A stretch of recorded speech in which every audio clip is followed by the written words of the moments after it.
guys, it's Laura. Welcome back to another video. So in this one, I'm going to be talking about some books that I want to reread in 2020. However, before we get started, I just wanted to mention that in my February TBR, I mentioned that I was going to be taking part in the Contemporary-a-thon, and I would have a separate TBR video going up for that. Obviously, that hasn't happened. I have been sick.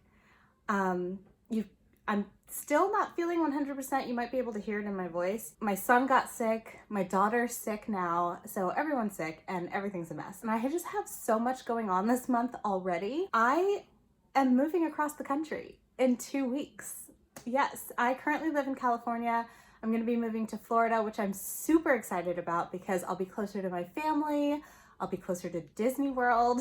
So I'm really excited, but that means that I don't need the added pressure of a week-long readathon, so I'm just gonna skip this round. I wanted to mention that because I thought it would be weird if I just never said anything about it again. That also means that I might have like a gap in my upload schedule. I'm trying to pre-film as many videos as I can so that it can be easier for me, but things like my wrap-up I can't pre-film, so that might be coming to you a little late next month. But I will try my best not to have too much of a gap in between my uploads. So that is what's going on, and now we can get into the video. So every year I make a list of books that I want to reread. I absolutely love rereading books.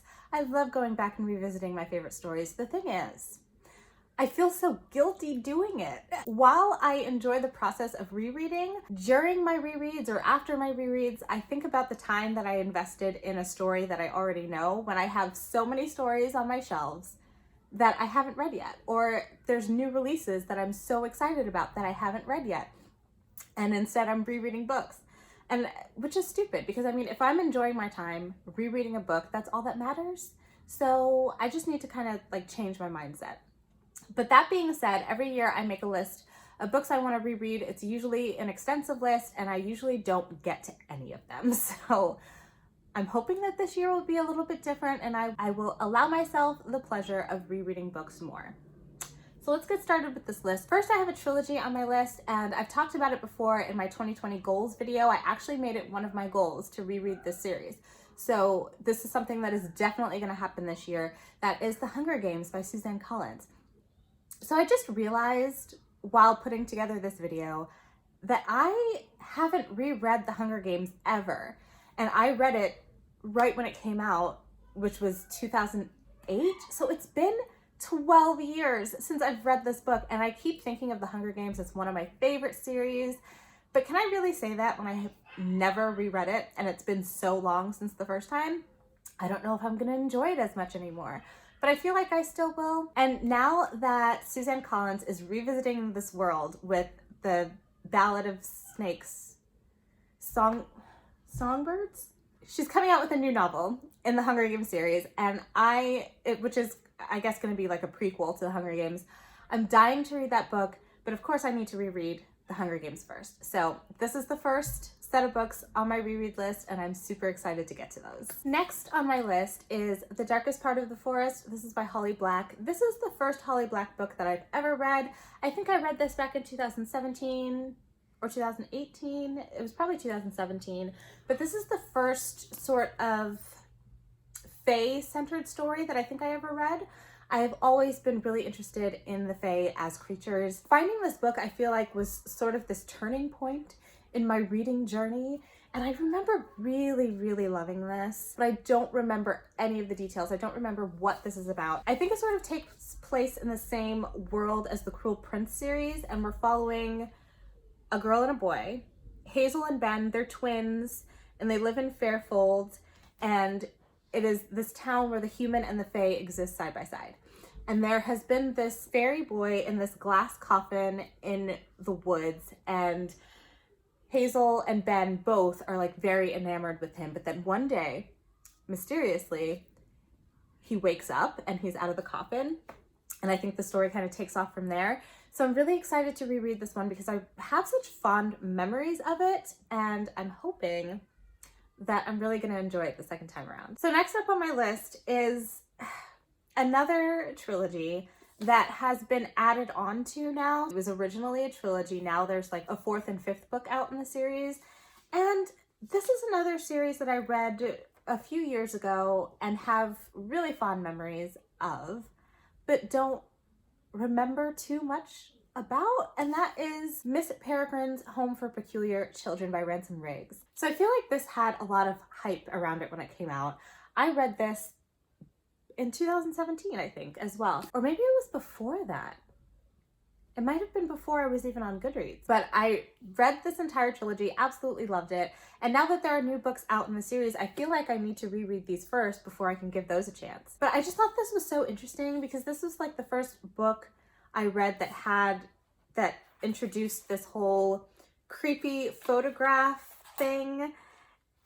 And the story is kind of built around these vintage photographs. Really thought that was unique and creepy, and it was a very interesting series. But these are about children that have these oddities or these peculiar powers, and we follow a boy named Jacob whose grandfather used to tell him stories about these peculiar children, but they were only ever stories until he discovers that they might have been more than stories. That's like a very vague synopsis because I honestly don't remember too much about what happens in here. And it's not because it's unmemorable. I remember all the feelings that I got while reading this book. I just don't remember the details. So I think it's time that I reread this. I don't know how I'm going to feel about this now. I also don't know if I want to reread the entire trilogy, but I definitely want to give this one a reread and see how I feel about it and hopefully be able to continue on in the series. The next two books are by the same author, and they're books that I have read and absolutely loved, but they're also books that I had on my reread list for 2019 and never got to reread. So I'm hoping that this will be the year that I actually do. And that is The Sun is Also a Star and Everything, Everything by Nicola Yoon. Nicola Yoon is an amazing author, and I think that The Sun is Also a Star is the first time I read a book that featured a Jamaican protagonist. If you don't know, I am Jamaican, my mom's from Jamaica, and I absolutely loved the references to Jamaican culture. I think that that is the one thing that really drew me in to this story. It is a love story that takes place over 24 hours. Our main character, Natasha, is due to be deported with her family to Jamaica the following day. But America is all she's known. She's grown up in America, and she's trying one last time to try to find a way for her to stay. And that's what she sets out to do on this day. However, she meets Daniel. Daniel is this poet, this dreamer, and Natasha herself is very like scientific minded. She's very practical, she's a realist. And the two of them are so different, but they meet on this one day, and he tries to get her to fall in love with him over this one day. And it's just the most beautiful, cute, sweet, wholesome story that I've read in such a long time. And I can't believe I haven't reread this yet because I absolutely adored this book when I first read it. I just don't know why I haven't picked it up again. I love Nicola Yoon's writing so much. I think it's just so quietly impactful, if that makes sense. And then we have Everything, Everything, which is the one that I remember the least about because it's her first book and the one that I read first. But it does follow a young girl who is basically allergic to everything, and because of that has to spend her life inside her home, contained away from everything that can make her sick. However, a boy moves in across the street and she becomes incredibly fascinated with him, and the story kind of goes from there. I remember reading this for the first time. I remember vividly reading this for the first time and the twist that happened and how shocking it was to me. I feel like I read this at a time where I had just started reading young adult, and so it was such a refreshing read for me. So these are two books that I definitely need to reread this year. Okay, here's a book that is one of my absolute faves. I mean, like my top 3 favorite books of all time, and I never talk about it on my channel. And it is a book that I've already reread a couple times, but you know, what's one more time? And that is Strange the Dreamer by Laini Taylor. Like I said, this book is one of my absolute faves. I am very drawn to that very lyrical, poetic, beautiful writing style. And Laini Taylor is definitely someone who writes that way. I adore her writing. I've read her Daughter of Smoke and Bone trilogy, and then Strange the Dreamer and Muse of Nightmares.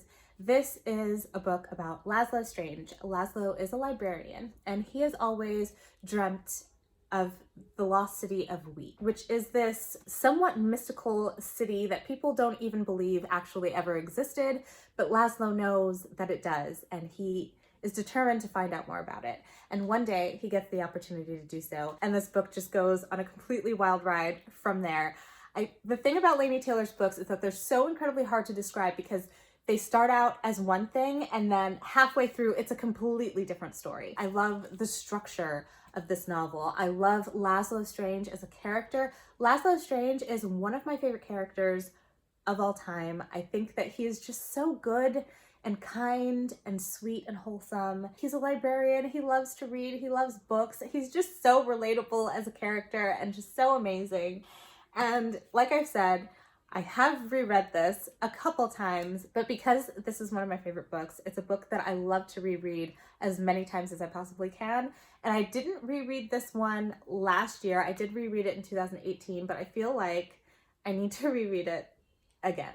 So I'm gonna do that this year. The next book I have here is not a book that is actually one of my favorites. In fact, I only read this one time and I gave it 3 stars, I believe. And that is Heartless by Marissa Meyer. I took the dust jacket off because I think the naked hardcover is just so gorgeous. Marissa Meyer is very famous for the Lunar Chronicles, which are really great, and also the new Renegades trilogy, which I absolutely adored. I love everything I've read by her, except for Heartless, which is so strange to me because Alice in Wonderland is one of my favorite stories of all time, and this is kind of a villain origin story surrounding the Red Queen.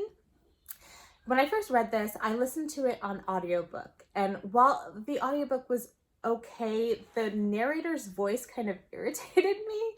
And so there were points in this that I couldn't get past the narrator's voice. But the story itself, it carries so much of the whimsy and nonsensicalness of the original Alice in Wonderland.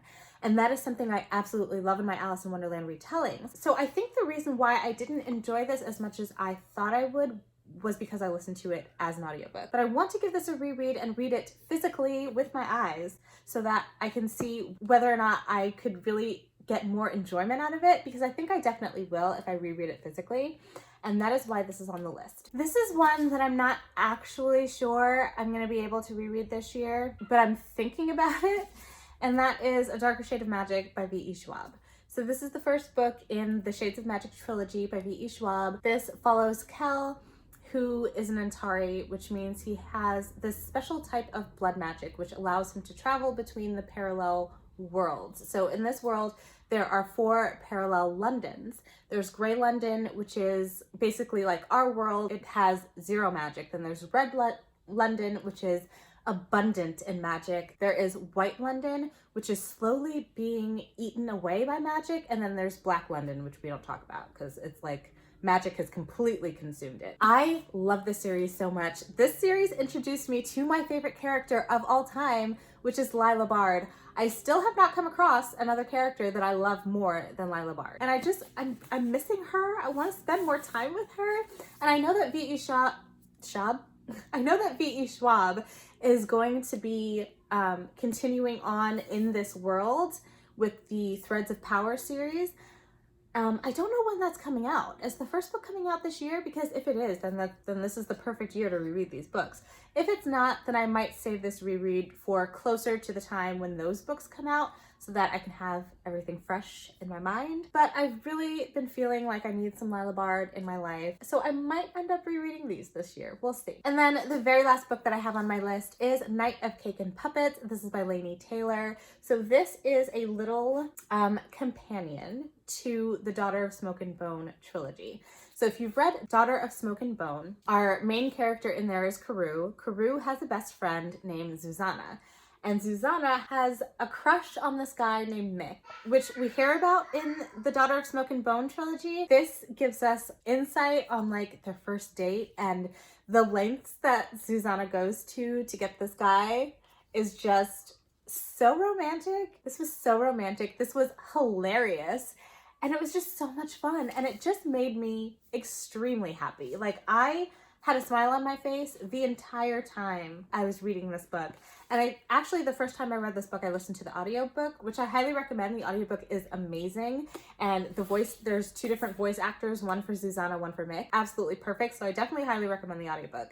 However, this time I do want to read it physically because there is a lot of artwork throughout, just things like this, and just a lot of different artwork and doodles, and I definitely want to experience this book physically, and it just makes me happy. This is like the perfect book to pick up.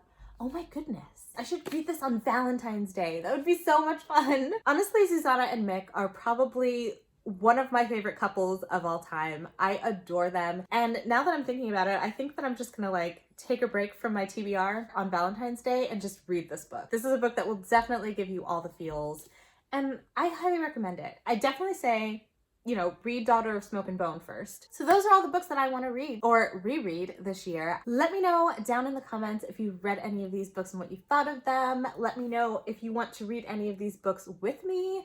I would love to do a buddy read with any of you. If you like this video, don't forget to give it a thumbs up and hit the subscribe button so you don't miss any future videos from me, and I will see you in my next one. Bye guys!